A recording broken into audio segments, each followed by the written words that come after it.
Bueno, entonces la clase de hoy, acá les voy a poner un resumencito de qué vamos a estar viendo.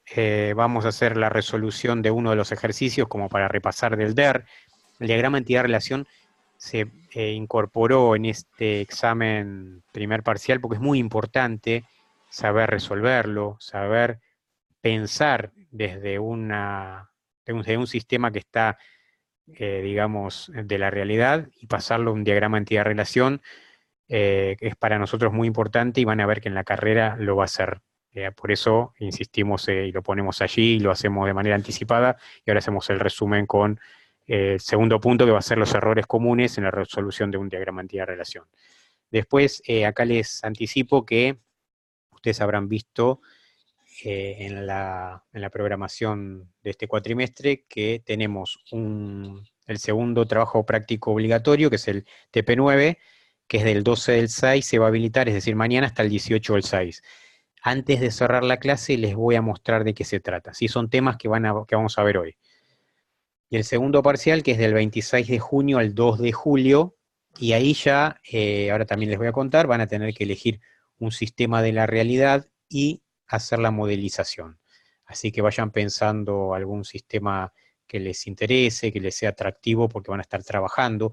Es más, la materia que sigue van a tener que seguir trabajando con él. Así que va a ser importante que decidan un sistema que les sea así atractivo, ¿sí?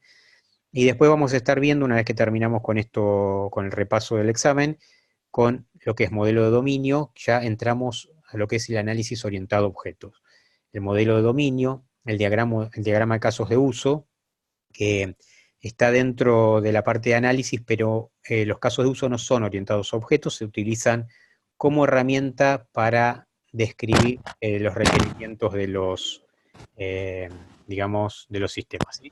Especificación de un caso de uso. Bueno, a ver, a ver si puedo silenciarles los micrófonos a ustedes, a todos, así no quedan grabados.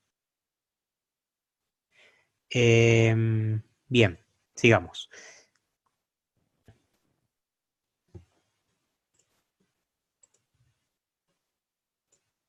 Bueno, acá vamos a hacer el ejercicio este de el sistema del banco, que les tocó uno de los sistemas que había que representar, ¿no?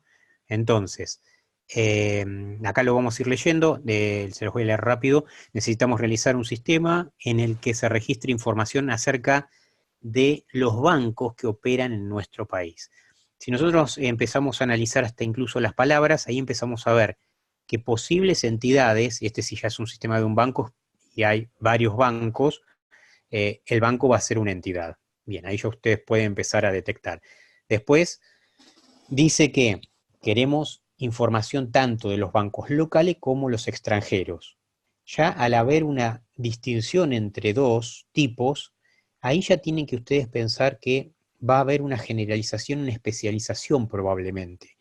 Habría que detectar si tienen en común determinados atributos que cuando hablamos de generalización es como la entidad padre y especialización serían las entidades hijos que se van a especializar. Algunas de ellas pueden tener algún atributo propio.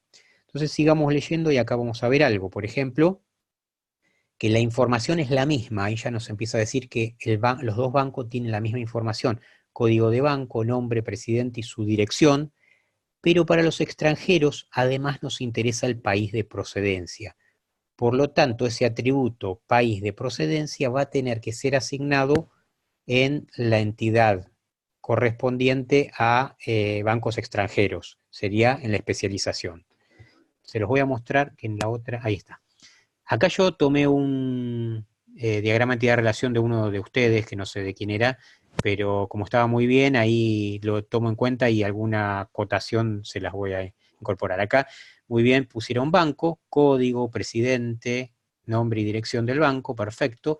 Y acá está la especialización, que puede ser local o extranjero. En el extranjero, país de procedencia es el atributo que tiene esta entidad. Así que esta parte está perfectamente resuelta de esa manera.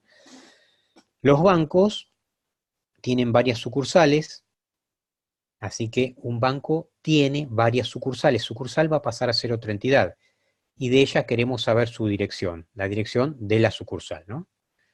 Muchas veces hacemos consultas acerca de su localidad o provincia y algunas pocas por su calle o número.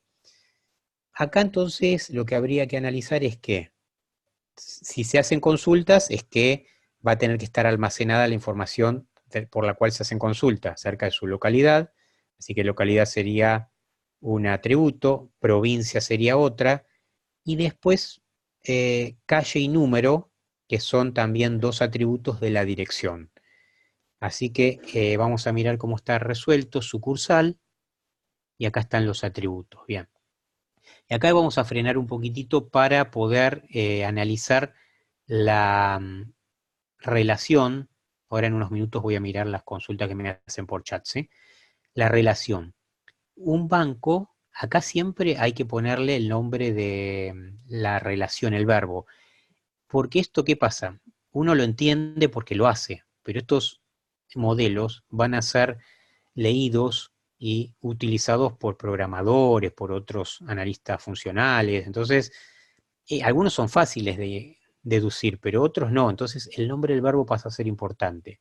Es más, a veces pasa que entre dos entidades puede haber más de una relación con diferentes verbos. Entonces, tendríamos que distinguir cuáles son, ¿no? Entonces, acá vamos a ver cómo se anotan las cardinalidades. Y esto es importante porque he encontrado varios casos donde estaban al revés, es decir, que estaban invertidos. Uno tiene que pensar y decir, un banco, ¿cuántas sucursales si se pone la cardinalidad del otro lado? Un banco, ¿cuántas sucursales tiene? Una como mínimo y muchas, M o N, como máximo, ¿sí? Se pone ahí con dos puntos separando el uno del muchos. El mínimo y el máximo. Y después cuando digo una sucursal, ¿a cuántos bancos pertenece? ¿A uno como mínimo o uno como máximo? Por lo tanto, este estaría correcto. Acá voy a mirar un segundito que me estaban preguntando algo, a ver si del chat que estaban hablando.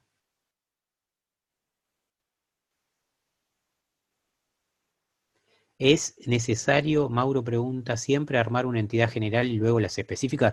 Si es una especialización que nosotros necesitamos en el sistema, en el diagrama, representarlo, no hay que imaginar todas las posibilidades que uno podría, una entidad, subdividirla, sino las que necesitemos expresar en el diagrama. En este nos está diciendo claramente que hay bancos extranjeros y nacionales y tienen atributos propios, pero no porque una entidad se pueda llegar a subdividir, si el sistema no lo pide, no se subdivide en especializaciones, ¿sí?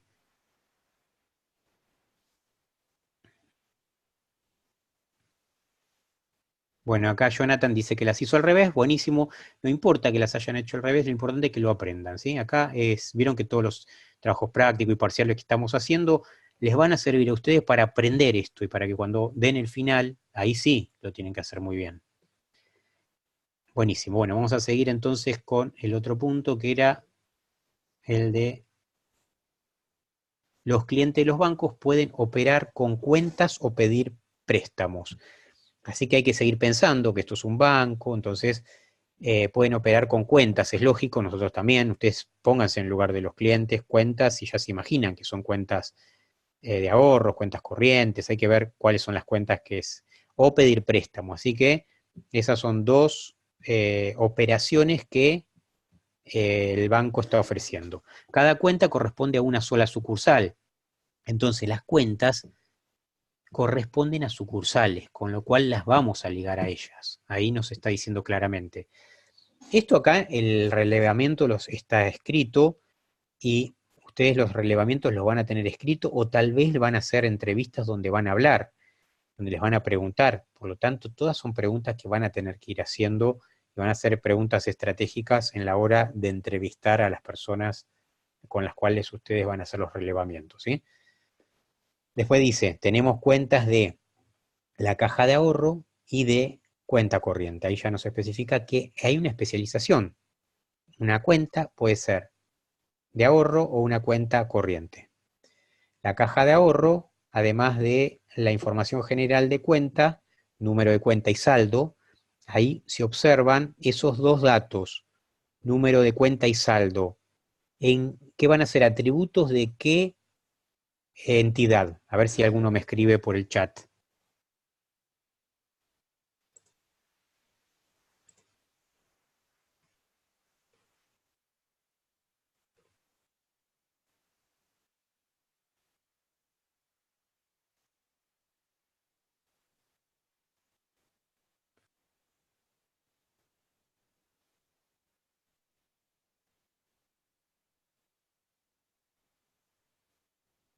Bueno, ahí miren acá, bueno, buena la acotación de, bien, Hernán dijo de cuenta, sí, la entidad padre sería cuenta y cuenta de ahorro sería una especialización y cuenta corriente otra. Y Mauro me dice que si no sería más eficiente tener dos entidades, que sería caja de ahorro y cuenta corriente y no la padre, por lo que entiendo que le está pensando. Acá voy a un poquito a aclararles algo que está bueno, que es lo que me preguntan. Voy a ir al diagrama. Acá tenemos cuenta, caja de ahorro y cuenta corriente. Sí, son los dos tipos de cuenta.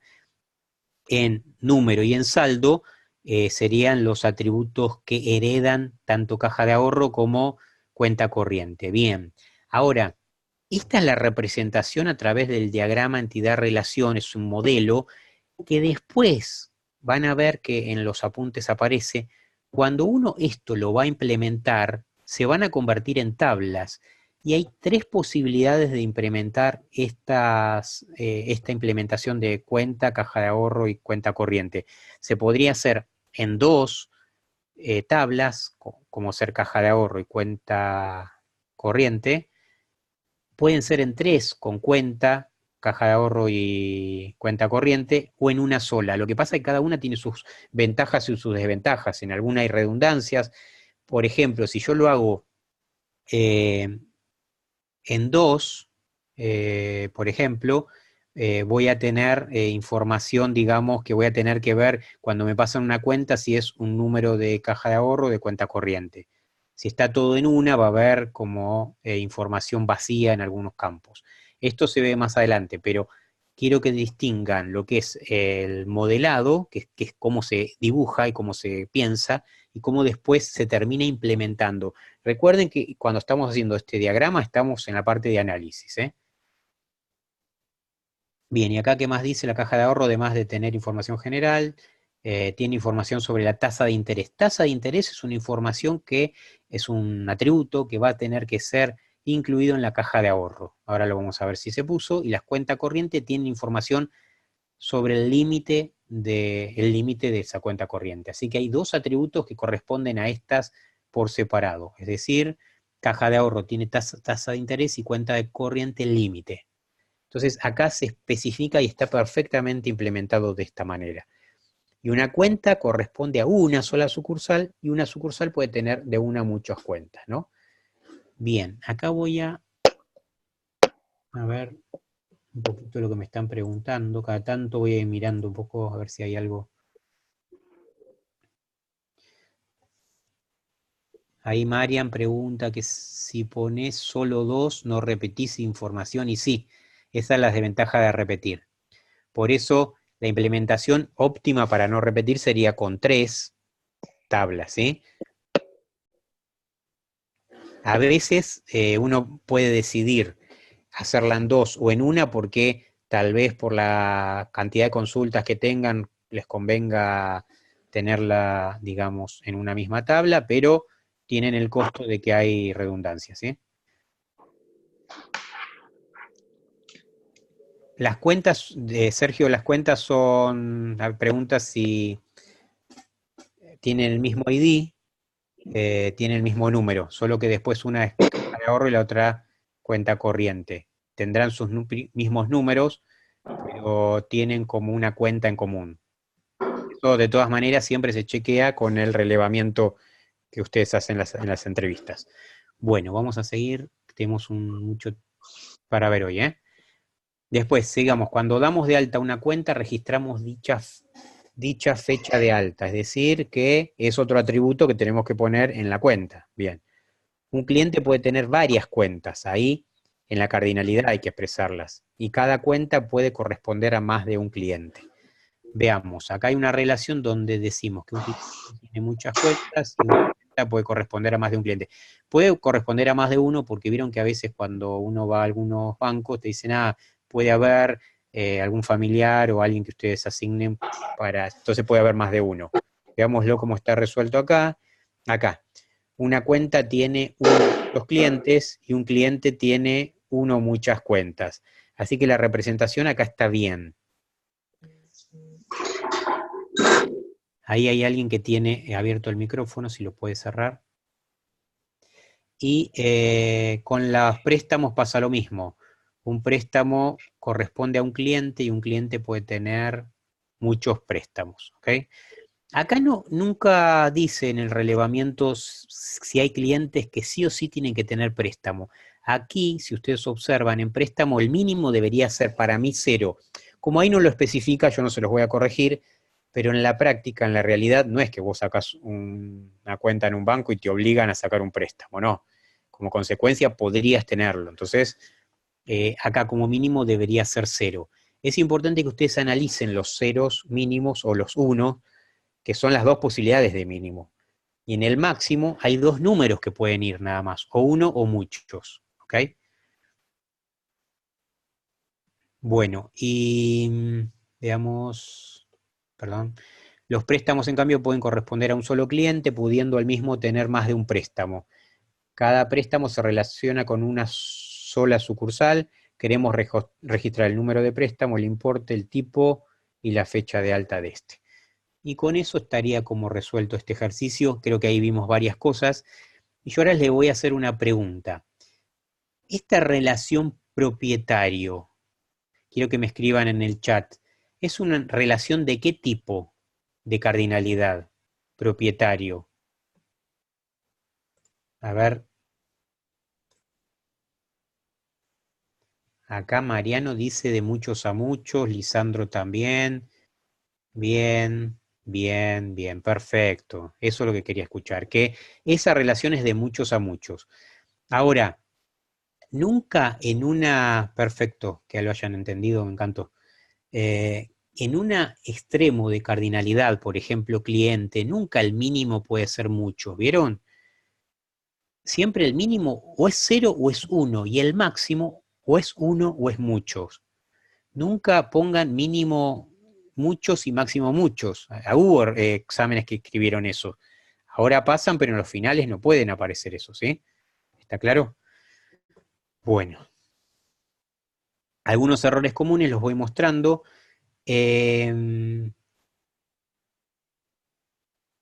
Acá, por ejemplo, acá está al revés, un socio paga de muchas cuotas. No, eso está bien, la cardinalidad está bien esa. Lo que estaba mal es esto de no se puede relacionar con un rombo otra relación. Esto nunca puede existir, ¿sí?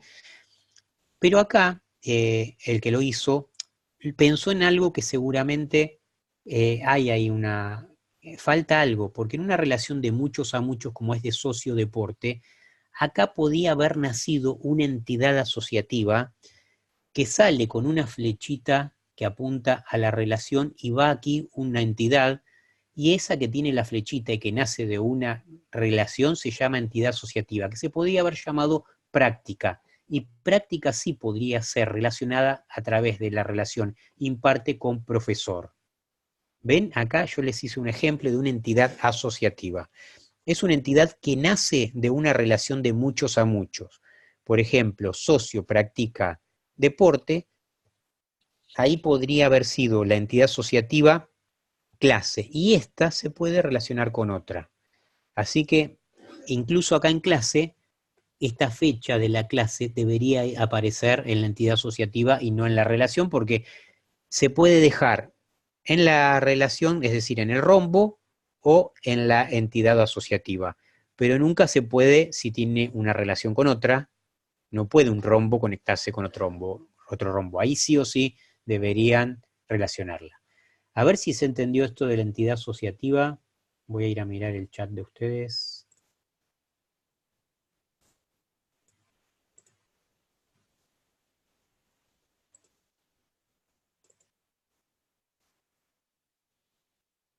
Una entidad, ahí Mauro pregunta, ¿qué atributos podría tener una entidad asociativa? Bueno, una entidad asociativa podría tener las mismas, digamos, atributos que pueda tener una relación como ser práctica.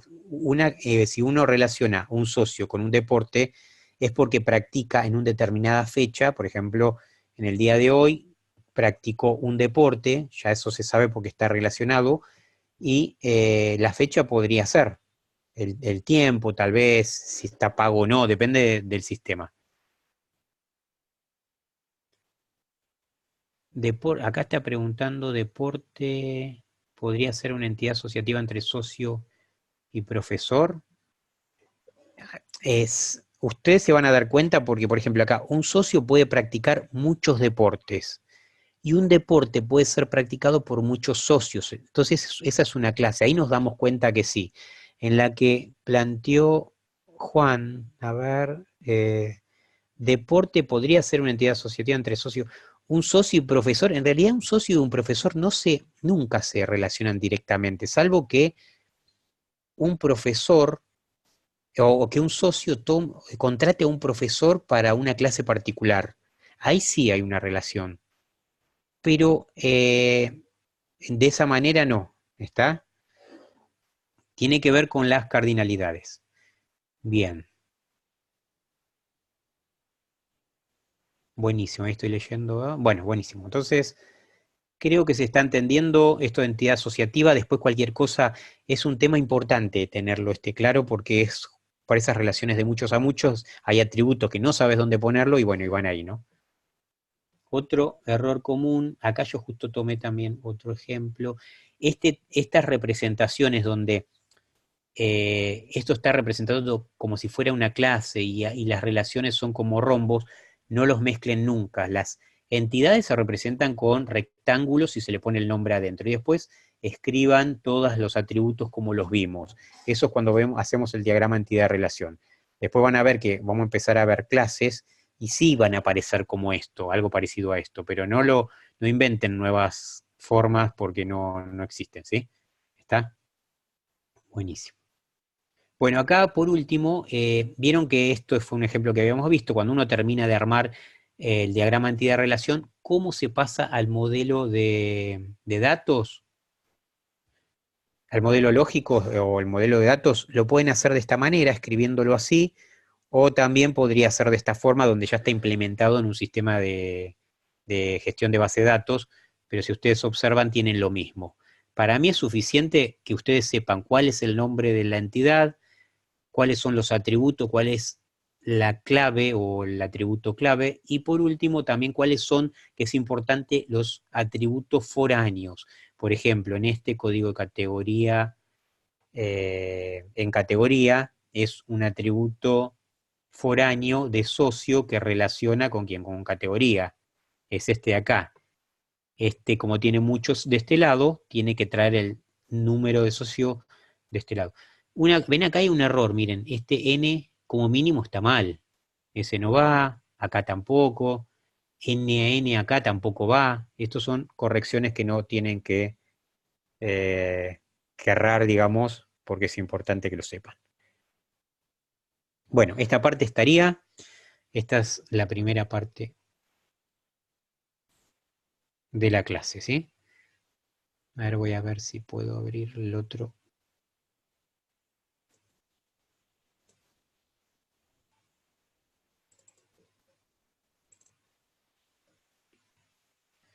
Bueno, hasta acá, ¿cómo vamos?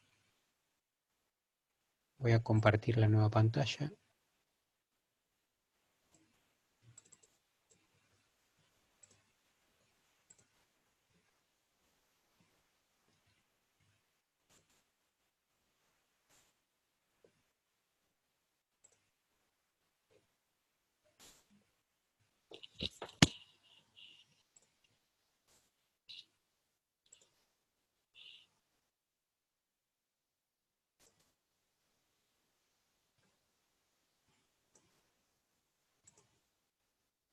Bueno, ahí seguimos. Ahí estoy abriendo el nuevo PowerPoint, que sería de la segunda parte que les comenté, ¿sí? Ahí leo lo que me escribieron, sé que me están escribiendo. No es fácil manejar tantas pantallas juntas, ¿eh? Y dar la clase y leer sus chats. Bueno, ahí me estaban diciendo, a ver, ahí retomamos. Si ahora vemos el modelo dominio que Marco me está preguntando. Eh,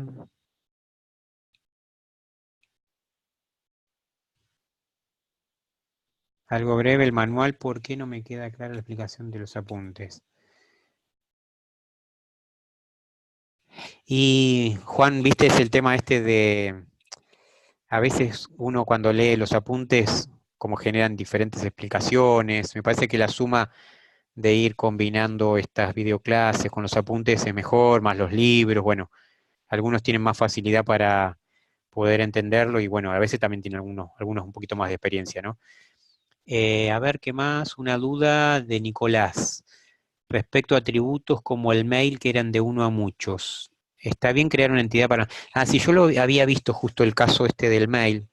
Ahí en el ejemplo que habíamos visto había una relación entre la entidad, ¿cuál era la entidad que tenía los mails? Cliente, perfecto. El cliente, como un cliente puede tener varios mails, uno lo puede expresar en el diagrama a través de un atributo. Vieron que si uno le pone de uno a muchos en el atributo, quiere decir que puede tener varios, que es multivaluado, que puede tener varios valores. De esa manera está bien. Y después, uno después cuando lo va a implementar, termina de decidir si ese atributo que es de uno a muchos multivaluado, si lo termina transformando en una nueva tabla o no. Entonces, yo ahí algunos se los corregí, estaban bien, eso lo pusieron casi todos correctamente, y alguno que lo puso como entidad también se lo acepté, pero en la práctica sería así. ¿Se entiende? Entonces, como que cuando tienen un atributo multivaluado, es decir, que puede tener varios, como ser el correo electrónico o alguna otra cosa, o algún otro atributo, le ponen que es muchos y después cuando se pasa, cuando se hace el diseño de cómo se va a implementar la tabla, ahí se expresa. Uno a muchos, sí, como que ahí, Nicolás, sí, Nicolás, vos decías, se puede poner uno a muchos como atributo, ¿sí? Que es la forma de decir que es multievaluado. Perfecto. Bueno, sigamos ahora con la segunda parte. A ver cómo vamos con el tiempo. Voy a mirar mi celular. Bueno, son las 8, así que venimos bien, creo. Hasta ahora estuvimos viendo lo que es el modelo estructurado, ¿no? El modelo estructurado, ustedes han aprendido a hacer el diagrama de flujo de datos, diccionario de datos, especificación de procesos, diagrama entidad-relación, que es el que se tomó y que es muy importante. Todos estos forman parte del modelo estructurado que se utiliza en la parte de análisis. Bien, eso se fue utilizando cuando estaba la programación estructurada y fue avanzando de una manera significativa la parte de lo que es en sistemas las metodologías y se empezó a detectar o se empezó a encontrar una nueva forma que es lo que es orientado a objetos, que es lo que vamos a empezar a ver ahora, un modelo orientado a objeto, algunos, porque en el otro cuatrimestre van a ver específicamente mucho más de estos modelos, pero nosotros tenemos que acá ver como una introducción y vamos a estar viendo algunos de los modelos, ¿sí? Entonces, este modelado es, digamos, más moderno y es importante, nosotros antes le dedicábamos casi todo el cuatrimestre al modelo estructurado, después pasó el tiempo, empezamos a introducir lo que es orientado a objeto y ahora lo damos en poquitas horas, el modelo estructurado. ¿Y por qué lo seguimos dando? Porque ustedes en las empresas donde vayan a trabajar posiblemente tengan carpetas de sistemas donde encuentren esos modelos y los tienen que saber entender, si tienen que corregir algo lo van a saber hacer, por lo menos tienen una buena idea como lo hemos visto aquí. Pero todo lo nuevo ahora trabaja con lo que es orientado a objetos. Entonces, acá les puse, por ejemplo, lo que es el análisis. Vamos a trabajar con lo que es el modelo de dominio, ahora vamos a ver qué es, el diagrama de contexto. que es como el diagrama de contexto que vimos anteriormente. Tiene alguna diferencia en relación a cómo se diagrama, pero solamente de graficación. El diagrama de casos de uso, y después, antes de terminar la clase, también vamos a ver la especificación de un caso de uso. Todo esto que vemos acá va a entrar en el trabajo práctico y en el parcial, de manera diferente, pero van a entrar. Así que está bueno que presten atención y aprovechen la clase, ¿no? Lo que es diseño, el diagrama de clase, el diagrama de secuencia y el diagrama de comunicación, son parte de temas de lo que es la segunda materia, que es metodología 2. Bueno, acá tenemos qué diferencia tiene entre el análisis orientado a objeto y el diseño. En el análisis orientado a objeto, uno le presta mucha atención, ¿saben a qué? A qué objetos aparecen en el dominio del problema. ¿Qué es el dominio del problema? Imaginen ustedes que van a hacer un sistema de... a ver, alguien tiene la... A ver, ¿pueden apagar los micrófonos, por favor? Así. Les estaba contando que, bueno, por ejemplo, imaginen que tenemos que hacer el sistema todos nosotros de un shopping, ¿no? Bueno, ¿cuáles son los objetos que aparecen y que van a ser como el dominio del problema? Bueno, si tenemos que gestionar todo el shopping, podrían ser los locales, las empresas que contratan o que alquilan esos locales, los negocios, tal vez sean los empleados, todos esos son objetos que aparecen en el dominio del problema, independientemente de después de lo que nos van a pedir, ¿no? Y durante el diseño, nosotros estos objetos los pensamos como objetos software, es decir, cómo implementaríamos esa clase que inicialmente le decimos, mira, clase local, y pensamos qué atributos tienen. Y después cuando vamos al diseño, ya ahí empezamos a pensar en la parte más de la definición de un objeto software. Entonces, como nosotros tenemos que pasar las etapas, primero tenemos que pensar en los objetos como conceptos del dominio del problema. Por ejemplo, un cliente se lo piensa así con determinados atributos, nombre, apellido, ¿no? Acá ya aparece una primera clase, que las vamos a llamar clase conceptual, cuando estamos en la parte de análisis. Tiene un nombre la clase y atributos que nosotros vamos a ir encontrando. Y en la primera etapa no tiene ninguna operación, que después se va a transformar en un método más adelante, cuando lleguemos al diseño, ¿sí? Y cuando hablamos del lenguaje, por ejemplo, esto podría ser la definición de una clase cliente que se expresaría de esta manera. Ustedes lo van a ver en los lenguajes de programación.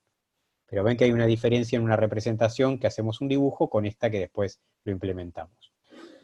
Entonces, el análisis orientado a objeto, la finalidad del análisis es crear una descripción del dominio que se está estudiando desde una perspectiva de que se clasifiquen los objetos, los que se encuentren. Y solamente tienen tres cosas que hay que representar en esta primera parte, que son los conceptos, los atributos que tienen y las interrelaciones significativas.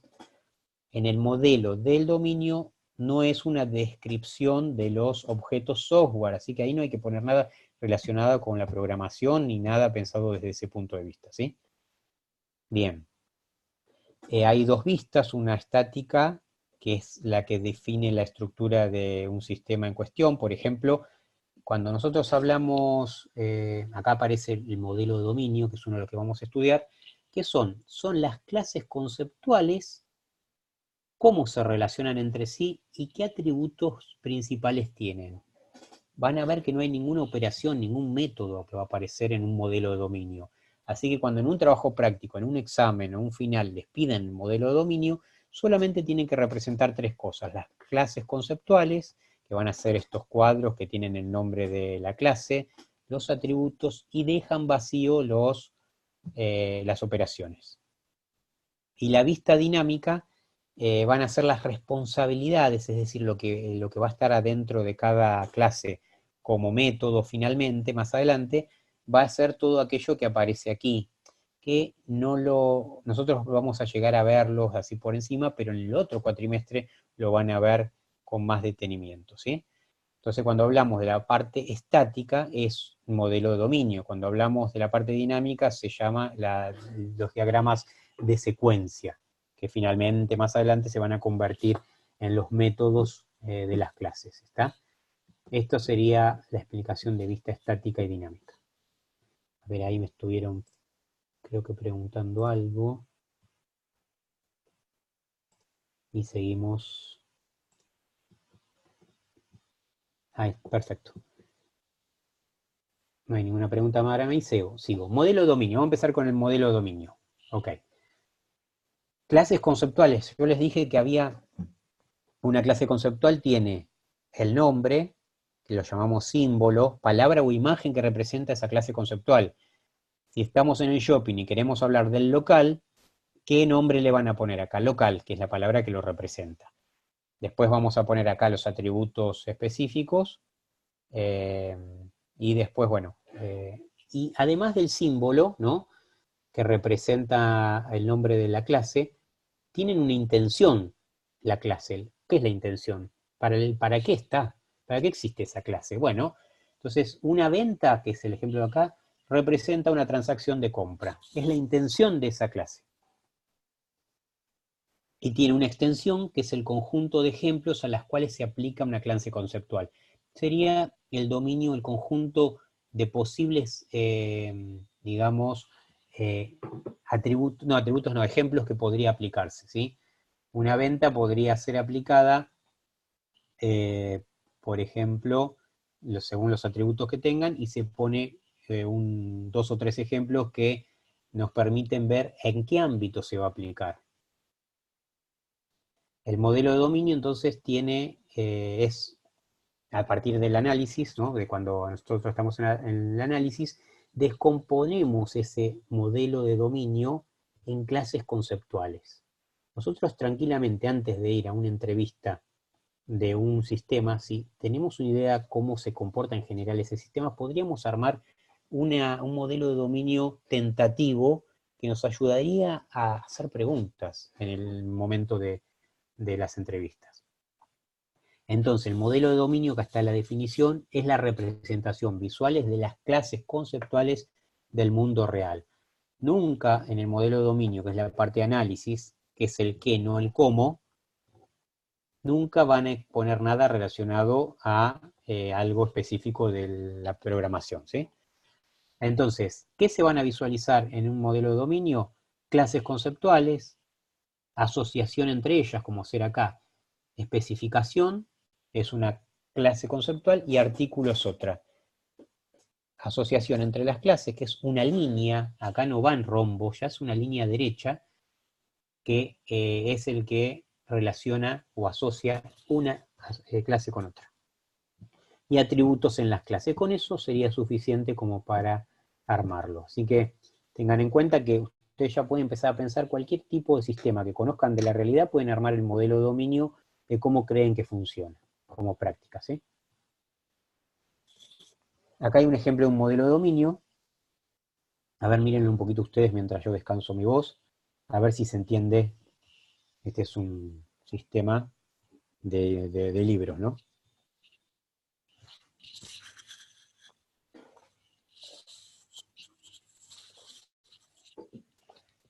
Bien, acá están visualizándolo.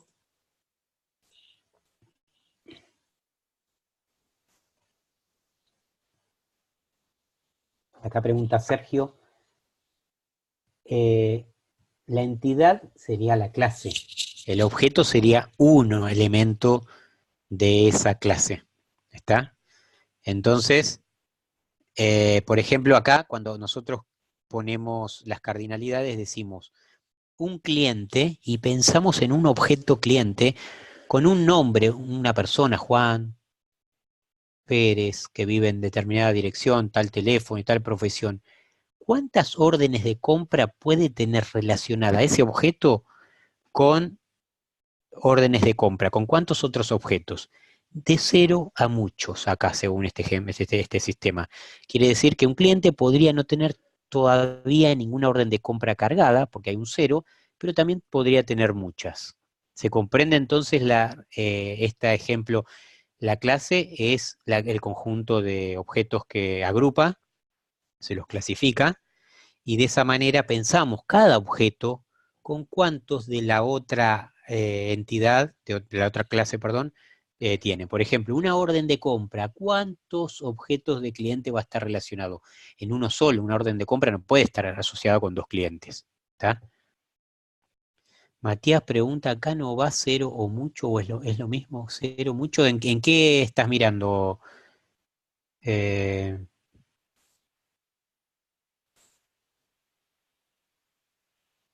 Hola, profesor, ¿cómo le va? Se Hola. refiere al tema de la cardinalidad que vimos en diagrama entidad-relación. Sí, No iría a eso, iría como está representado acá el gráfico, uno a uno o cero asterisco para representar que va de cero a ¿qué estás mucho. mirando? ¿Qué asociación estás mirando? ¿Entre qué clases? El que está acá en modelo de Cliente, dominio, cliente con orden de compra. exactamente, Ah, ahí hay cero a muchos, porque un cliente sí, una orden de compra puede pertenecer a más de un cliente. Pero perfecto. una orden de compras solo Sí, puede pertenecer a uno solo de los sí. clientes. Cuando se pone uno solo, a ver si te respondo, es porque Mm, como mínimo y como máximo tiene uno, es el mismo número. claro, ¿Está bien? ¿Es eso la respuesta que esperabas? claro, creo que por ahí Matías o no sé quién era el que había preguntado si se colocaba como en el diagrama de entidad-relación, ¿vio las cardinalidades que hacíamos Sí, entre sí, rombitos? se pone de esta manera, en los extremos se pone la multiplicidad, se llama así, que es lo mismo que cardinalidad, ¿no? Se pone en los extremos el número ese que puede ser 1, 1, 1 muchos, 0 muchos, así, como está Ah, acá. perfecto, Es perfecto. lo mismo, sí. Ah, digamos, como para que les quede claro, lo que nosotros usábamos como cardinalidad y poníamos en los extremos de la relación, es lo mismo que esto. Es lo mismo, Sí. perfecto. Acá Gracias, quiere profe. decir, de nada, buenísimo. Ahí Nicolás dice que cero mucho, sí, es lo mismo, cero, cero dos puntitos asterisco, lo mismo que cero dos puntos mucho, sí. ¿Está? Es como que se expresa de esta manera, pero se refieren a lo mismo y el concepto es exactamente el mismo que el otro. Bueno, y acá tenemos relación uno a uno, por ejemplo, entre carrito y orden de compra. Uno a uno entre carrito de compra y un cliente tiene un solo carrito de compra y un carrito de compra tiene un solo cliente. Después, un carrito de compras está relacionado con muchos objetos, puede tener muchos de ítems, y cada ítem pertenece a un solo ejemplar. Piensen que cada ítem es a un solo ejemplar de libro, pero un solo ejemplar de libro puede estar en muchos ítems de carritos de compras de diferentes clientes. Profe, le hago una consulta. Sí. Ahí, carrito de compras, si vamos al diagrama entidad-relación, sé que no tiene nada que ver, pero sería una clase, una entidad asociativa, ¿no? En este caso, carrito de compra. No, en este caso, O solo carrito para identificar la relación nomás. es porque el carrito de compras va a ser el que va a contener adentro, ¿viste cuando vos compras en algún La sitio? transacción sería, la Sí, hay, operación. es decir, que vos cuando entrás Ah, como cliente y estás socio, vos tenés un solo carrito, eso, vos tenés un claro. solo contenedor, y después adentro puedes tener muchos ítems asociados según lo que vas comprando. Sí, yo lo relacionaría como mi changuito cuando voy al súper. Ahí voy metiéndolo. Exactamente. Vos, Perfecto. No ok, dije nada entonces. bueno, Gracias. nada. Bueno, seguimos. Acá hay un ejemplo de una clase, clase automóvil. Acá ven que ya aparecieron operaciones o que va a poder tener, ¿no? Acá ya son clases que ya no son clases del modelo de dominio. Quiero acá recalcarlo, ¿no? Persona también, son unas que yo encontré que se las quería mostrar. Bien, responsabilidades. Las responsabilidades como que las clases se van a hacer cargo de determinadas operaciones que después se van a transformar en métodos. Y eso es parte de los analistas funcionales y tiene que ver con todo esto que vamos a estudiar. Entonces, una responsabilidad es un contrato o una obligación de una clase. ¿Qué es lo que tiene que hacer? Entonces, ustedes van a ir decidiendo de acuerdo a lo que relevaron en el sistema, de las entrevistas, todo, y con todo lo que van a ir y lo que vamos a ir aprendiendo de cómo se baja esa información, que una clase va a hacer determinadas cuestiones, ¿no? Entonces acá dice que una clase puede tener cualquier número de responsabilidades, puede tener varias, ¿no? Pero una clase bien estructurada o bien hecha, bien armada, debería tener al menos una, y como mucho unas pocas, porque si tiene tantas, seguramente hace tantas cosas que la cohesión pasa a ser baja. ¿Se acuerdan que la cohesión tiene que ser alta? Tiene que hacer determinadas cosas relacionadas con su objetivo, con un objetivo específico. Si empieza a hacer cosas que tiene que hacer lo otro, si ustedes asignan mal una responsabilidad que la tenía que hacer otra, empieza ahí a perderse la cohesión y el acoplamiento empieza a ser alto. Las responsabilidades inicialmente las vamos a escribir con texto libre y a medida que va pasando el tiempo, porque ustedes van a ver que en el proceso unificado nosotros vamos haciendo primero el modelo de dominio, empezamos a hacer las clases conceptuales, pero después empezamos a trabajar y nos empezamos a acercar y refinando, esa es la palabra que usamos, refinando el modelo y vamos agregándole ahí atributos, empezamos, o propiedades a las clases, empezamos a ponerle, van a ver que cuando hagamos los casos de uso en un ratito, vamos a empezar a ver que van a empezar a tener funcionalidades las clases. Entonces, acá, como dice el último apartado, al ir refinando los modelos, las responsabilidades se traducirán en el conjunto de atributos y operaciones que satisfagan esas responsabilidades. Nosotros vamos a tener el desafío que a partir de una entrevista vamos a ir tomando nota y de a poquito hasta llegar a armar toda la carpeta del sistema, que esto es un trabajo muy importante de los analistas funcionales. Y bueno, espero que ustedes también logren que les guste, porque esto es un trabajo muy, muy, digamos, pedido y no muchos lo logran tener las capacidades. Así que en esta materia tratamos de hacer eso, de que ustedes logren esas habilidades.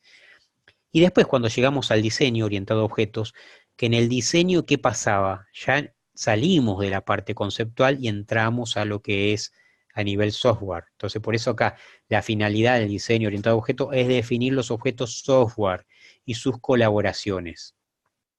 Y ahí van a ver que se utilizan en etapas de diagramas de interacción, comunicación y secuencia que se ven en el otro cuatrimestre. A diferencia del modelo de dominio, este modelo no muestra conceptos del mundo real, sino clases software con atributos, operaciones y asociaciones.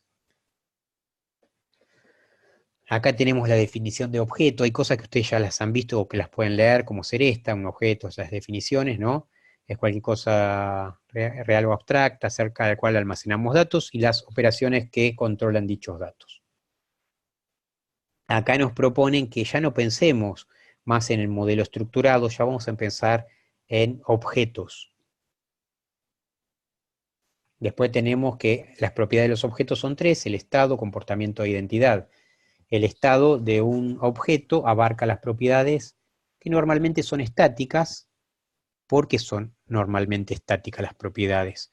Las propiedades que son de una clase, los atributos como las entidades, son normalmente estáticas porque es raro que se modifiquen.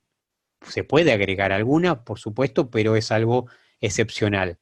No es así como los valores que van a tener, es decir, el atributo, por ejemplo, de un cliente, nombre y apellido, es raro que se modifiquen, se le puede agregar tal vez con el tiempo, le agregamos el atributo email, pero es más común que se cambien y por eso se refiere a la parte dinámica, los valores, es decir, que el nombre de un cliente, Juan Pérez, generalmente pueden ir modificándose, quizás el nombre y apellido no, pero tal vez otros datos sí pueden ser la dirección, el teléfono, el mail, todas esas cosas pueden ser modificadas. A eso se refiere cuando decimos que son normalmente dinámicos los valores.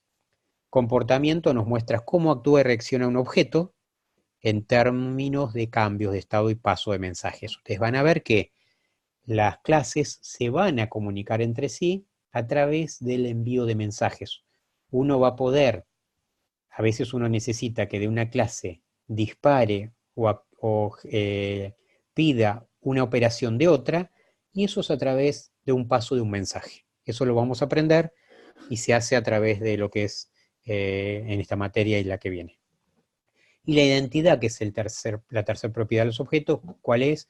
Bueno, cada objeto por definición tiene una propiedad que lo identifica del resto de los objetos. Esta es una diferencia respecto a las entidades que nosotros nos veíamos obligados a ponerle un atributo. Acá, por naturaleza, cada objeto ya tiene, digamos, una identidad propia. Después, cuando llevamos a cabo y lo llevamos a las tablas, finalmente, cuando estamos en la parte del diseño, podemos agregar ahí un campo primario que nosotros decidamos, pero por definición la identidad es esa. Es una característica que tienen las mismas. Después las clases especifican una estructura de datos y las operaciones. Vieron que cuando les mostré el dibujito de una clase que tiene el título, un apartado para la estructura de datos, que son las propiedades, que serían sus atributos, y las operaciones, que vienen en el otro apartado, que es todo lo que puede hacer esa clase. Por lo tanto, los objetos se vinculan mediante enlaces, enviando mensajes a operaciones que activan los métodos. Un mensaje, acá tenemos una definición, es una solicitud para que se lleve a cabo la operación indicada y se produzca el resultado que se espera, ¿no? Es lo que van a programar ustedes. Las operaciones es una función o transformación que se aplica a un objeto de una clase. Y el método es la implementación de una operación. Operación se utiliza en la parte de análisis y método ya se utiliza en la parte de diseño, porque es la implementación de una operación.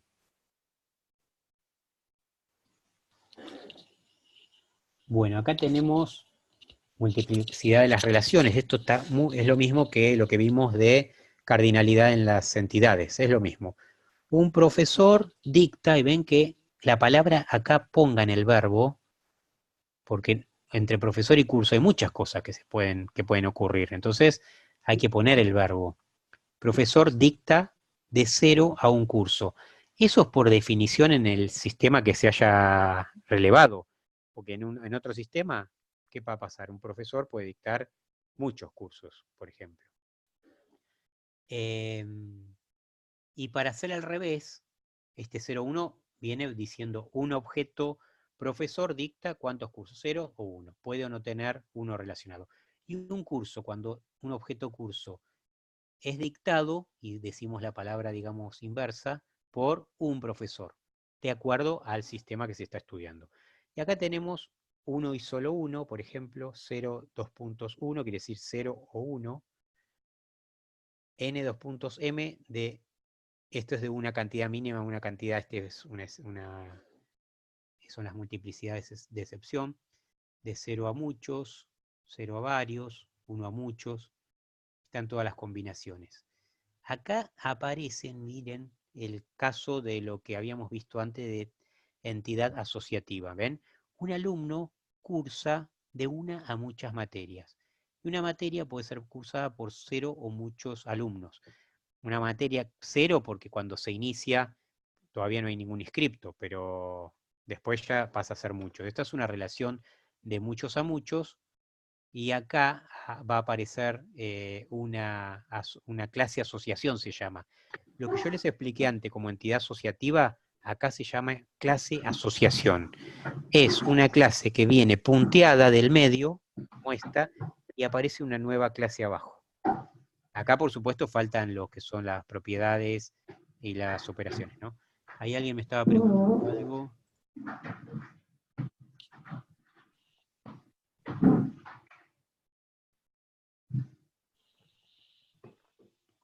Mariano, acá la multiplicidad se coloca en el diagrama del revés que en el DER. No, lo mismo, ¿eh? Siempre se pone 1 y se analiza y se pone en el extremo opuesto. Fíjate si te queda claro eso, porque es importante que tengas claro. Respecto a la flecha que relaciona las entidades, tiene dirección y está asociada. Si tiene una flecha es como se lee también. ¿Vieron que se le pone un verbo y cómo se lee? Ahí está, Mariano lo entendió, perfecto. Muy bien controlando que los micrófonos estén apagados. Buenísimo. Bueno, hasta acá creo que vamos bien, ¿no? Sigamos. ¿Para qué sirven la multiplicidad en las relaciones? Para definir, por ejemplo, reglas de negocio. ¿Qué es una regla de negocio? Escuchen bien esto, porque en los sistemas que ustedes van a hacer, tienen que poner muchas reglas de negocio. ¿Por qué? Porque los sistemas en general, si yo les digo, bueno, hagamos un sistema de una escuela, y si hacemos solo altas y modificaciones, ¿sí? Alta de un alumno, de una, ¿cómo se llama? De los maestros que están en la escuela, del director, de las notas, de la asistencia, bueno, todos esos serían ABM. Y nosotros en las carpetas de los sistemas, los ABM no nos interesan, los vamos a tener en cuenta, pero los ABM después son todos repetitivos. Siempre, si ustedes observan, un ABM siempre lo mismo. Entonces, ¿qué es lo que nos van a importar? Reglas de negocio relacionadas a una escuela en particular. Entonces te dice, no, mi escuela, nosotros tenemos la particularidad, porque si no van a comprar un sistema estándar y ya está, no van a estar gastando dinero en hacer un análisis, ninguna empresa, de cosas que están en el mercado y que están estándar. Entonces, nos van a llamar a nosotros cuando tienen cosas específicas, reglas de negocio. Entonces, una regla de negocio podría ser cuando nos piden, por ejemplo, no, mira, mi empresa, los clientes no pueden deber en su cuenta corriente más de 10.000 pesos, porque si deben más de 10.000 pesos, los damos de baja automáticamente o les cancelamos las futuras compras. Entonces, eso sería una regla de negocio. Otra regla de negocio que pueden aparecer en las multiplicidades tiene que ver con esto. Por ejemplo, un profesor puede dictar 0 o un curso en un determinado lugar, porque en general un profesor dicta varios cursos. No creo que dicte 0 o uno. Te van a convocar para una sola vez en la vida para dar un curso. Bueno, entonces eso sería. Cuando hablamos entonces de reglas de negocio, empiecen a pensar cosas específicas que van a poder sumarle a los sistemas que van a relevar ustedes para hacerlos muy distintos, porque ustedes van a tener muy buenos resultados en las materias posteriores y cuando presentan el sistema que van a hacer en el segundo parcial y empiezan a incorporarle cada vez más reglas de negocios específicas, ¿sí? Esto va a ser un tema que podemos hablar más adelante y lo vamos a seguir hablando cuando trabajemos con los sistemas que ustedes van a proponer. Bueno, no sé si estoy hablando muy rápido.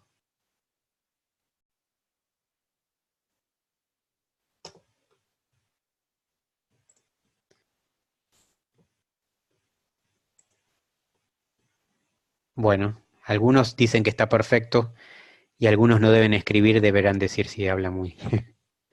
Bueno, buenísimo. Miren acá qué pregunta. ¿Un profesor dicta solo una materia o puede dictar muchas? Bueno, se representa de una manera u otra de acuerdo al sistema que ustedes les toque relevar.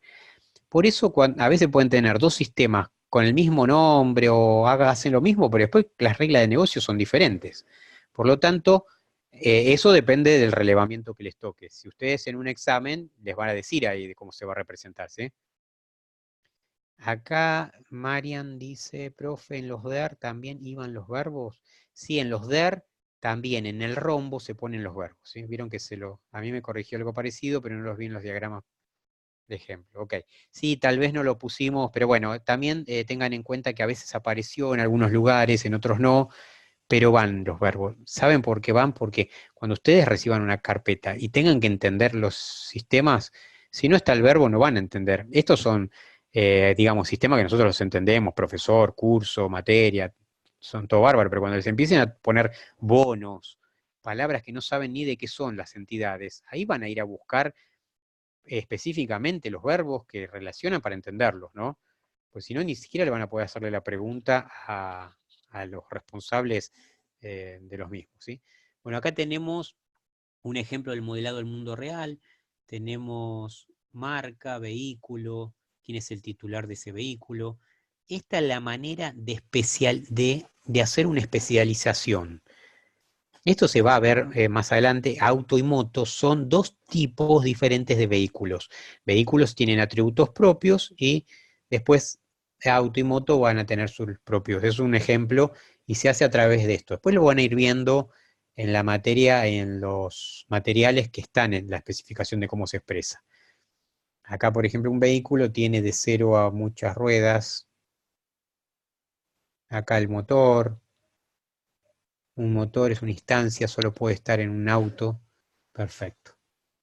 Eso es un ejemplo para que ustedes vean que existe, cómo lo pueden ver. Bueno, acá vamos a comparar el análisis estructurado versus el análisis orientado a objeto. Es una buena pregunta para hacer en un final, por ejemplo, ¿no? Ténganlo en cuenta que está bueno. Sí, ahí Nicolás dice que en Poe eso es como generalmente se piensa en las herencias. Exactamente, todo está pensado para las herencias. Es decir, ustedes van a tener determinados, digamos, atributos y operaciones que van a empezar a heredar las, digamos, las entidades o las clases que están como hijo, ¿no? Buenísimo. Acá ya estamos pensando en objetos, así que la idea es esa. Entonces, miren acá la diferencia entre lo que es el análisis y diseño estructurado. ¿Qué pasa? Descompone el problema de un sistema en funciones o procesos y estructuras de datos por separado. ¿Qué quiere decir eso?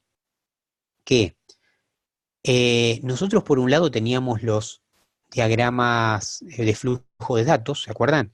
El DF de nivel 0, 1, 2, todas esas explosiones y la descripción de los procesos, todo eso son funciones. Y por otro lado, en paralelo, iba la estructura de datos, que era el diagrama entidad-relación.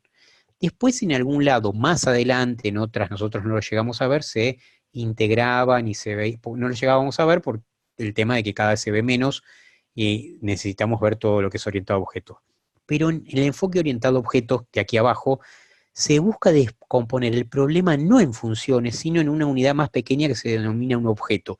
¿Y qué tiene un objeto? Tiene tanto las funciones, que van a ser las operaciones, como las estructuras de datos, que son las propiedades. Por eso, la gran importancia que tiene este tipo de enfoque, que fue un éxito, que se puede reaprovechar, tiene un montón de ventajas, ¿no? El beneficio del enfoque orientado a objeto, lo que tiene que el enfoque, la transición del análisis al diseño, es simplemente un refinamiento. Partimos de una clase conceptual y vamos a terminar en una clase software. Y en el otro no, nosotros veíamos las burbujas, todo eso, y hasta que llegábamos a ver cómo iba a ser la programación del mismo, difería, ¿no? Por eso la transición es un proceso heurístico no trivial, con lo cual no era tan natural como nos resulta el enfoque orientado a objetos. Bien, acá empezamos a ver asociaciones.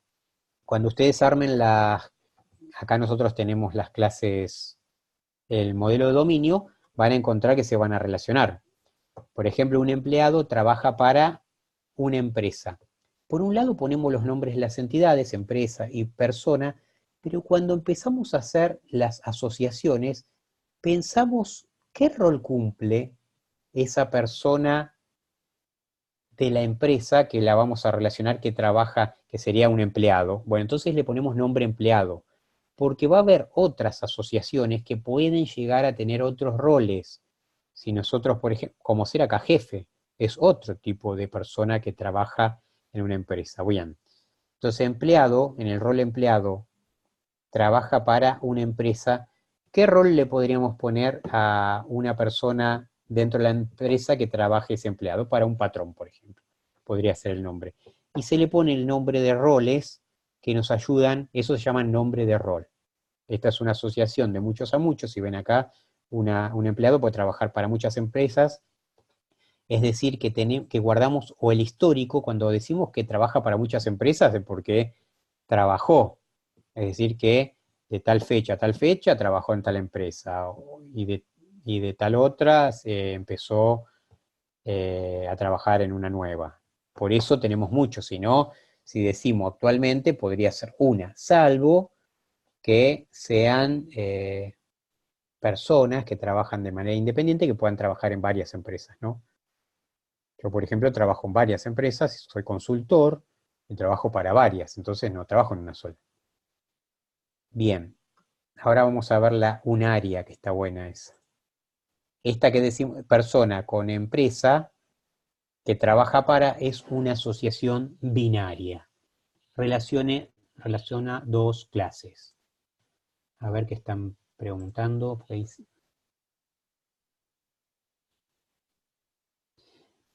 Mariano, ahí vos estás pensando en tablas. Sí, después más adelante se van a transformar en tablas y va a aparecer la intermedia, ¿sí? Ahora, ustedes piensen en objeto, cómo trabajar las clases, cómo se conectan entre sí a nivel análisis.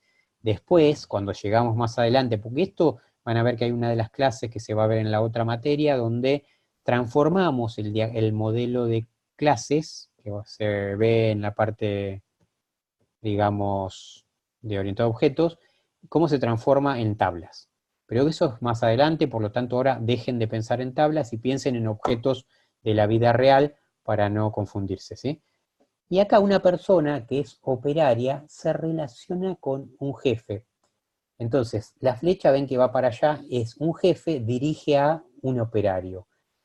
¿A cuántos dirige? A uno o muchos, es decir, que un jefe tiene a cargo varios operarios. Pero un operario, y pensemos en uno en particular con un nombre específico, es dirigido por ¿cuántos jefes? Por uno solo. En este caso, los dos objetos están en la misma clase persona. Por lo tanto, en este se relacionan entre ellos de esta manera. Es una relación unaria, es decir, que están en el mismo. Quiero que ustedes piensen un ejemplo y me lo escriban en el chat mientras yo descanso un poquitito de hablar, un ejemplo de otra asociación unaria, a ver qué se les ocurre, aunque sea 2 o 3 que participen.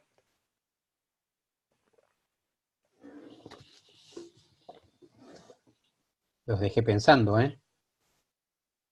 No es fácil. A ver de los que tienen más experiencia. Esta podría valer un punto como nota de concepto, ¿eh? No escriben nada ahora, ¿eh? ¿Se les ocurre? A ver, alumnos y profesores. Sí, alumnos y profesores sí son empleados, pero pensemos otra entidad que no sea persona. No quiero que sea persona. Sería, quiero que me den un ejemplo de otra entidad, un área, que no sea persona, que permita relacionar un objeto con otro. Y acá Nicolás dice sucursal. ¿Y qué verbo pondrías? Si acá podría ser banco con sucursal si consideramos que el banco es una sucursal, pero si, como en el otro ejemplo que hicimos en el examen, banco y sucursal estaban separados, ¿se acuerdan? Piensen en otro ejemplo que no sea ese, a ver. Que algo se relacione consigo mismo, con una entidad misma. Ustedes en la facultad tienen una entidad que les permite relacionarle con algo. Factura con factura, no sé, salvo que sea una nota de débito con la de crédito, eso podría ser. Sí, factura con detalle, pero el detalle lo tenemos aparte, en otra entidad, en otra... En este Macarena podría llegar a ser. Yo les voy a tirar uno que está bueno. Una entidad asociativa, perdón, una entidad unaria, una relación unaria con otra, podría ser una materia correlativa con otra. Es decir, ustedes, la materia correlativa anterior se relaciona con una materia correlativa posterior. ¿Se entiende? Ese sería un buen ejemplo, por si algún día lo tienen que dar, ténganlo bajo la manga, ¿sí? Y investiguen otras, hay, no hay muchas, pero hay. Buenísimo. Seguimos.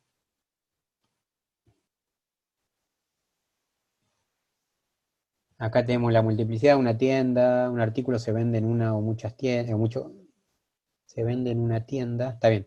Un artículo se vende en una sola tienda, eso es si el artículo está identificado, ¿no? Y una tienda puede vender una o varios artículos. Todo eso depende siempre del sistema.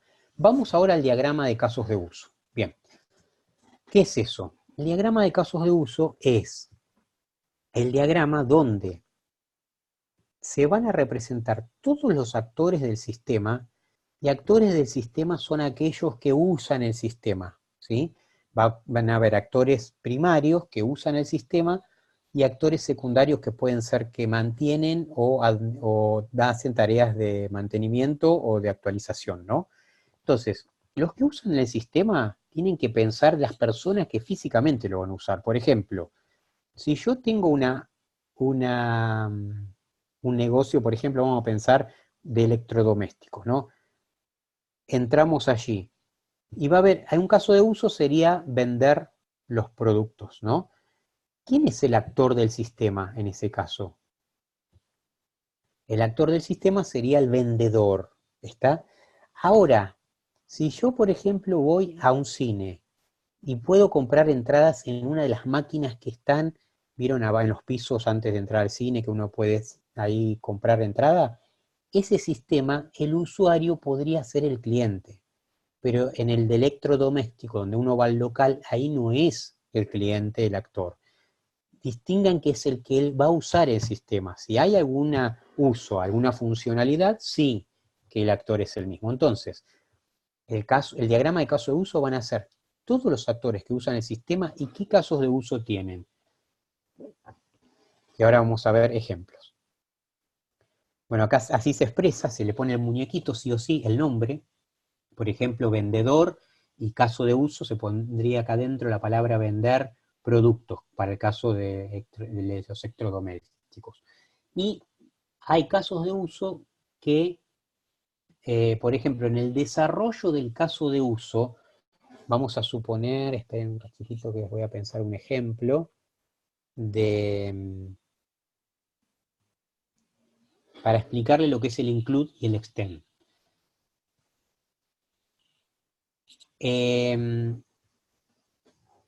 Cada uno de estos casos de uso, por ejemplo, vender productos, yo les armé uno que es de un cine, ¿no? Y les voy a mostrar cómo está. Y tienen que tener un detalle, después tiene un texto asociado cada caso de uso, con el detalle de qué es lo que muestra el sistema y qué es lo que ingresa o selecciona el actor. Es lo que hace el sistema y lo que hace el actor, un ping-pong entre uno y el otro de todos los pasos para que ese vender producto funcione. Por ejemplo, en el caso del electrodoméstico, ¿no? El sistema, ¿cómo funcionaría? Bueno, primero el sistema va a pedir que ingrese, por ejemplo, el cliente, ¿no? Bueno, pero uno va a pensar, el cliente puede estar o no ya creado, porque si yo, por ejemplo, si voy a Garbarino, ya estoy en la base de datos, entonces ya me agarran, me buscan. Entonces, las dos posibilidades son que exista o que no exista. Entonces, vamos a tomar como camino normal, el camino normal es el más frecuente, como que son clientes que ya han sido clientes. Entonces, en el desarrollo del caso de uso, ¿qué hago? Pido el número de documento, como por ejemplo, y lo busco al cliente. Y agarro, muestro los datos del cliente.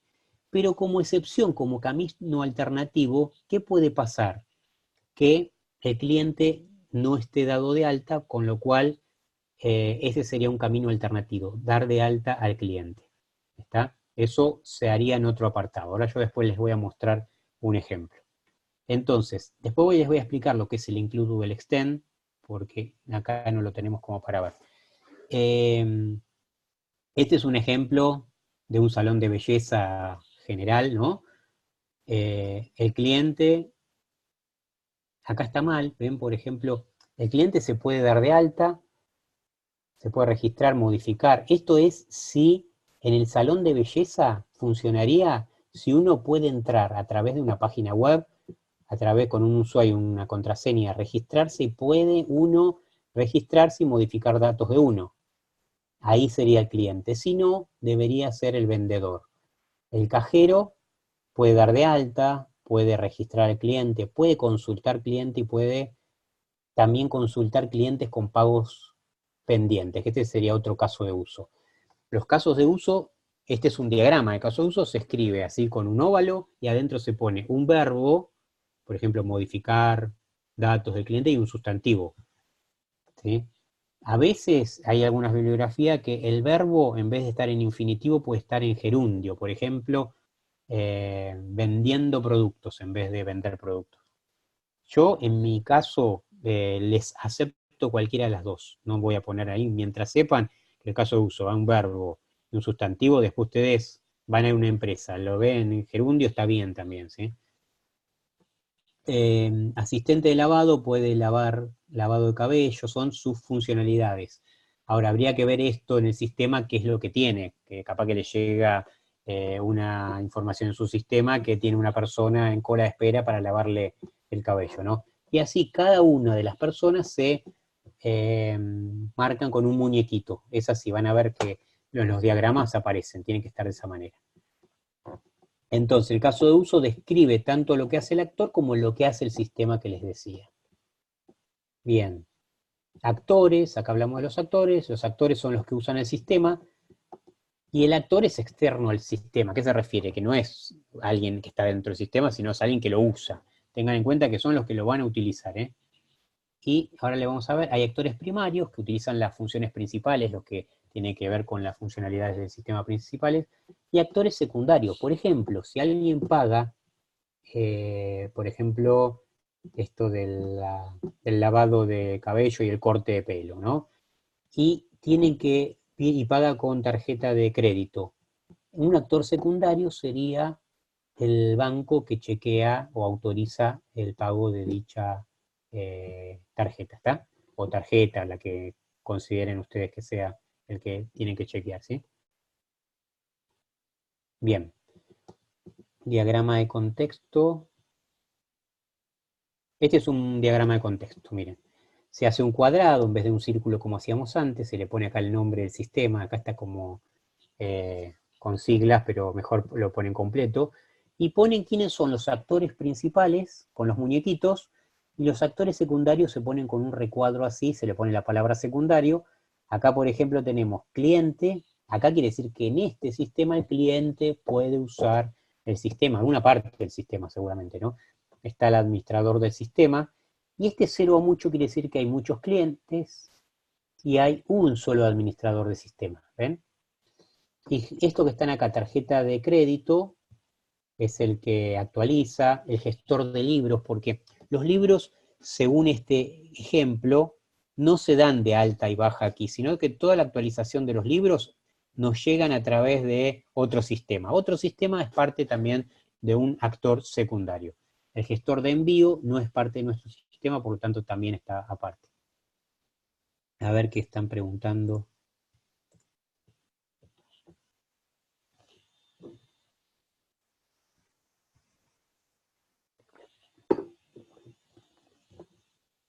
Bien. Creo que no había ninguna pregunta para mí. ¿Cómo encontrar actores? Tienen que hacer estas preguntas. ¿Quién usa el sistema? ¿Quién instala o mantiene el sistema? ¿Qué otro sistema utiliza nuestro sistema? ¿Quién recibe información del sistema? ¿Quién provee información al sistema? Todas son preguntas cuyas respuestas nos dan posibles actores y casos de uso a trabajar. Los casos de uso pueden tener escenarios. ¿Qué es un escenario? El caso de uso principal es el más frecuente, el que ocurre. Pero nosotros decíamos, bueno, a ver, si nosotros consideramos este sistema de electrodomésticos, todas, y computadoras, etcétera, ¿no? ¿Qué sería la forma de pago más común que nosotros contempláramos si tenemos que decir cobrar? Bueno, ahí ustedes dirán uno u otro. No sé si efectivo hoy es lo más común, creo que no. ¿Tarjeta de crédito o de débito? Bueno, entonces elegimos una de ellas, que es la más frecuente. En un sistema capaz que nos dicen, no, lo más frecuente para nosotros es tarjeta de débito. Entonces desarrollamos el caso de uso, el escenario principal donde la cobranza se hace a través de una tarjeta de débito. Pero hay otros dos escenarios posibles, que son que pague con efectivo o que pague con tarjeta de crédito. Por lo tanto, llamamos escenario a esas variantes que pueden tener el caso de uso, ¿sí? El caso de uso también se lo llama camino feliz, el desarrollo del caso de uso. ¿Por qué? Porque es todo lo que pasa de una manera exitosa en ese camino más frecuente o el más común, ¿sí? Después las variantes vienen en los caminos alternativos.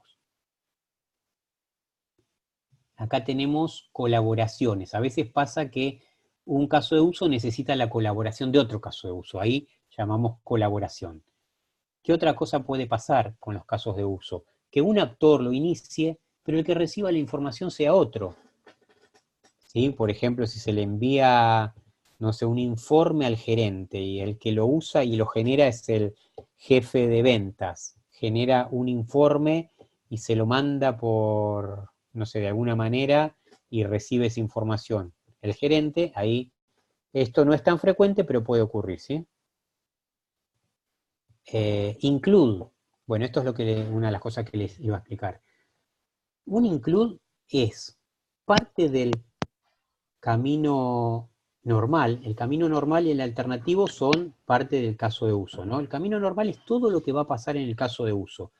A veces es tan largo que capaz que conviene como separar una parte y ese caso de uso A, separarlo y hacer un include, un caso de uso B, que incluya en la parte del camino normal otra parte, otro caso de uso, para hacerlo más claro, para que no se haga tan largo tal vez.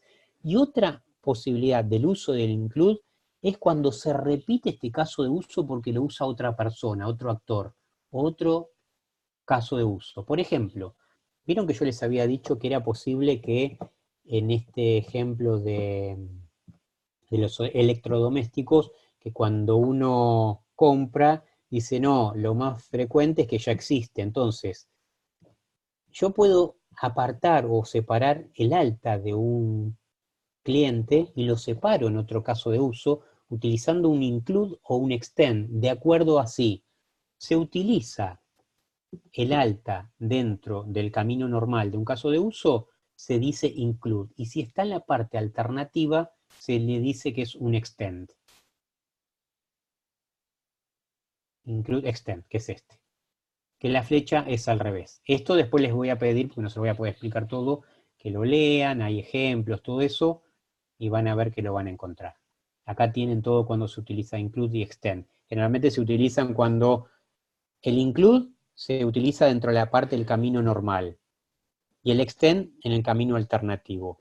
Y ambos pueden utilizarse porque se repite ese caso de uso en otros, con lo cual conviene separarlo, no vamos a repetir la mismo texto, interacción entre el actor y el sistema, entre uno y otro, en varios casos de uso, entonces se separa, cosa que cuando lo modifican una sola vez. O si es muy confuso, se conviene, y es muy largo, separarlo también. Bueno, acá hay ejemplos de extend, esto lo voy a saltear. Y también en los casos de uso van a tener posibles precondiciones y postcondiciones.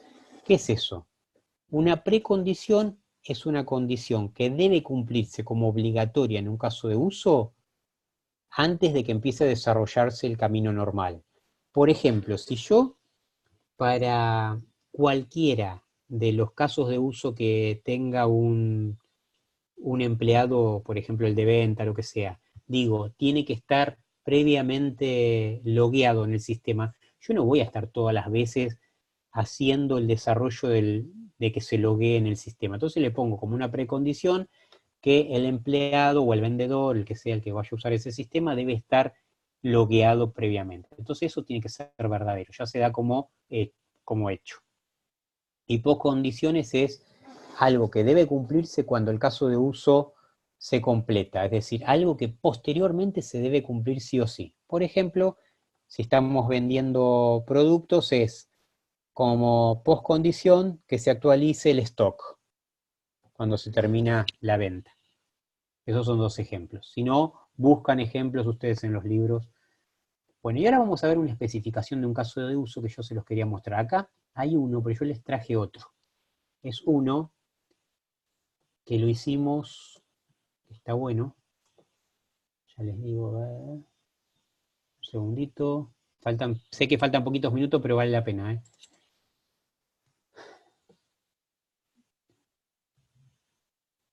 Es un caso de uso. Ahí los quiero felicitar porque han participado los 25 que se anotaron. La verdad, un curso bárbaro este, ¿eh? Van a ser grandes profesionales y cumplen tanto como me cumplen a mí. Bueno, acá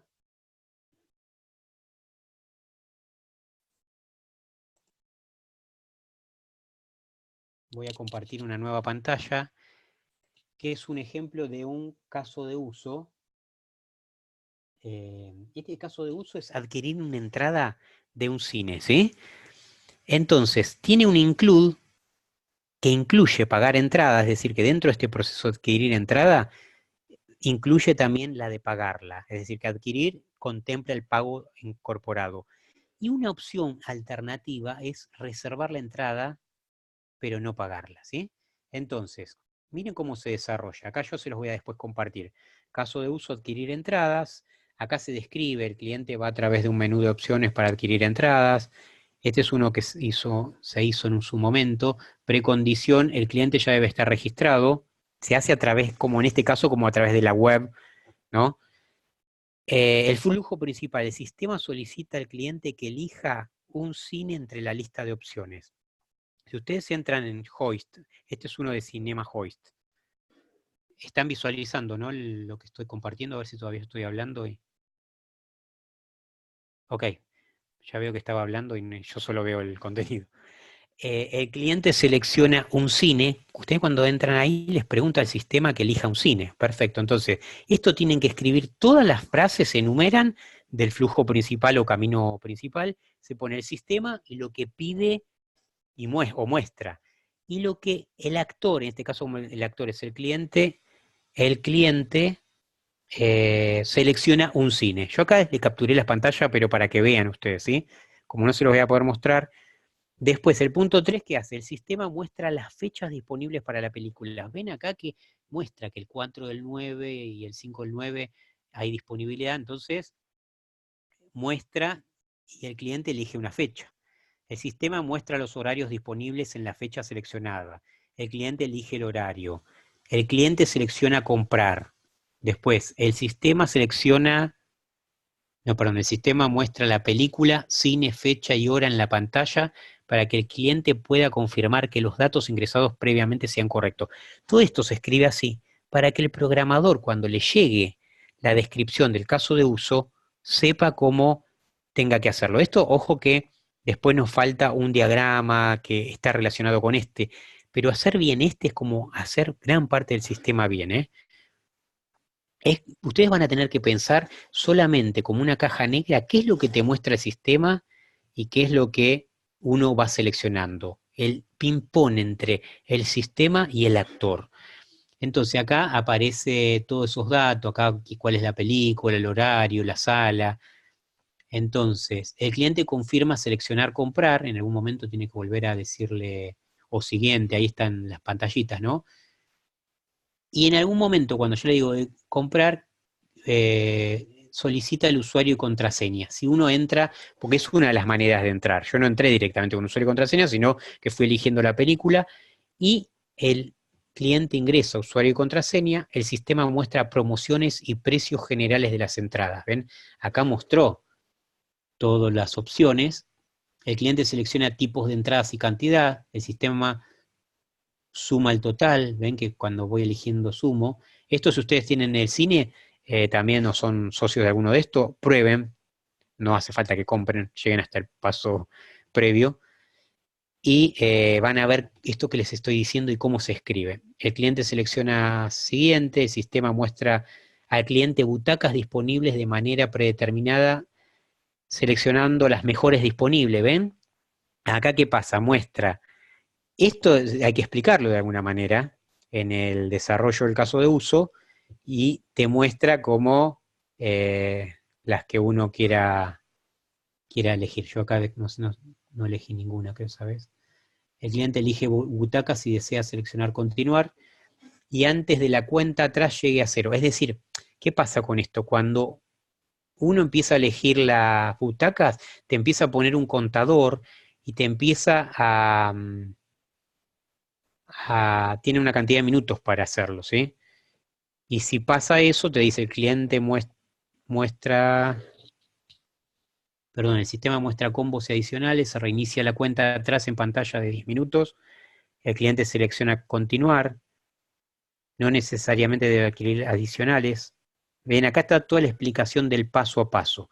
Así, de manera sencilla, no tiene que ser muy extremo lo que escriban, y al final el cliente elige comprar y por último llama al caso de uso pagar entrada, que es otro caso de uso como este donde se paga. Y ven que acá en el punto 9, 9.1, los datos no son correctos, por lo que el usuario selecciona volver y salta al paso 1. El 9 era Déjeme verlo. El cliente confirma seleccionar comprar. Ah, como que puso datos incorrectos ahí, entonces tiene que volver.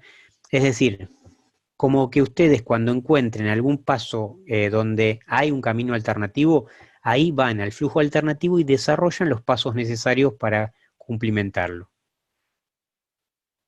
Eso se los expliqué un poco rápido, pero creo que se entendió. Y en el PPT que les mandé hay otro ejemplo, ahora se los muestro. Esperen un cachitito. Y ya con esto vamos a cerrar, esperen.